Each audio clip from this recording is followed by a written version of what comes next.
महाराज जी के आज के विशेषांक में रक्षा सूत्र परिवार के सभी सदस्यों का हार्दिक स्वागत है।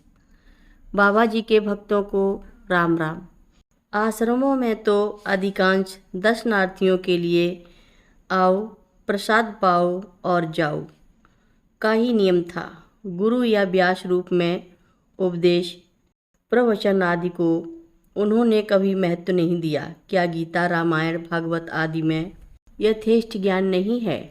कर्मयोग, ज्ञान योग आदि में क्या हमारे ग्रंथ अपूर्ण अधूरे हैं? क्या सदा सदा से धर्म गुरु संत महात्मा आश्रमों में, धार्मिक उत्सव मेलों में उपदेश, प्रवचन, गीता, रामायण, भागवत आदि पर मीमांसाएं नहीं करते रहे हैं, परंतु भूखी प्यासी अंतर से अपूर्ण संसार में लिप्त मोह वृद्ध अनेक कामनाओं से भरी प्रारब्ध जन कर्मों के वशीभूत जनता पर इन उपदेशों, प्रवचनों आदि का क्या प्रभाव रहा है? सुना।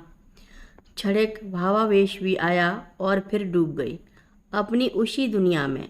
और यदि कुछ करने को प्रवृत्त भी हुए तो निर्वाह न हो सका। ऐसा करो, ऐसा ना करो का सबसे अधिक तो बलवती सांसारिक मनेच्छा अड़े आ जाती है सन्मार्ग में। अस्तु बाबा जी महाराज अन्य सामान्य गुरुओं की तरह दिए जाने वाले इस प्रकार के उपदेशों, प्रवचनों से दूर ही रहे। हाँ, सुबह से शाम तक, देर रात तक अपनी अनर्गल सी लगने वाली वार्ताओं में ही वे सब कुछ कह डालते थे। अनहद बाणी गीता, रामायण, भागवत, वेदों, निषदों, पुराणों, श्रुतियों, स्मृतियों आदि में समाहित सार तत्व और अधिकतर दृष्टांत रूप में व्यवहारिक जगत में मर्यादा सहित निर्वाह हेतु मार्गदर्शन, जिसकी ही अधिकांश जनता को परम आवश्यकता रहती है। उपदेश प्रवचन देने की उपेक्षा अपने सद्गुरु रूप में महाराज जी ने अपनी लीलाओं द्वारा गुमराह लोगों का हृदय परिवर्तन कर उन्हें सन्मार्ग पर लाना अधिक श्रेयकर समझा। एक युवक था नैनीताल में, ईश्वर का पर्यायवाची नाम लिए बहुत पीता था। नालियों में भी पड़ा रहता था, सड़कों पर भी पड़ा रहता था। इस विषय में उसकी काफ़ी ख्याति हो चुकी थी। उसकी माँ इस कारण बहुत दुखी रहती थी कि वह बाबा जी के पास कभी नहीं आता है।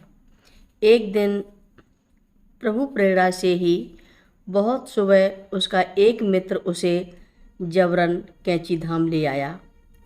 उसने बेमन से बाबा जी के दर्शन किए, पर जब वह चला गया तो महाराज जी ने सबसे कहना प्रारंभ कर दिया, आज सुबह मेरे पास आया था और मेरे पैर भी दबाता रहा और मेरे पैरों में 100 रुपये का नोट रखकर चला गया। जिसने सुना आश्चर्य में पड़ गया कि वह अगर 100 रुपये भी होते उसके पास तो वह पिएगा कि महाराज जी के चरणों में रखेगा, और वह भी छठे दशक के 100 रुपये। उसकी माँ भी सुनकर बिना विश्वास के बाबा जी की इस लीला पर आश्चर्य करती रह गई। परंतु महाराज जी की यह बात एक मुंह से दूसरे मुंह तक जाते उस युवक तक भी जा पहुंची, और फिर जो कोई मिलता वही उससे यही बात कहता।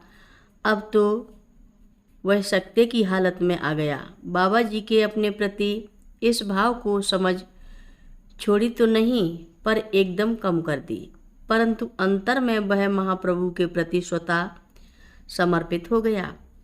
यद्यपि वह युवक फिर भी महाराज जी के पास उनकी शरीरावस्था में नहीं आया, परंतु उनकी महासमाधि के बाद वह कैची धाम का बिजली का सारा काम तथा उत्सवों में वहाँ बिजली की सजावट बिना शुल्क, परिश्रमिक आदि के मृत्यु पर यत्न करता रहा।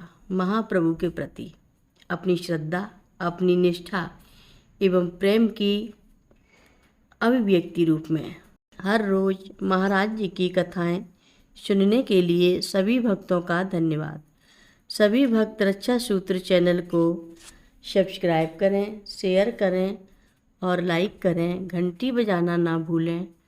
कमेंट बॉक्स में लिख भेजें जय नीव करोरी बाबा जी महाराज। सभी भक्त मिलकर बोलो नीव करोरी बाबा जी महाराज की जय जय बोलो। सिद्धि माता की जय जय बोलो। जय श्री राम बोलो।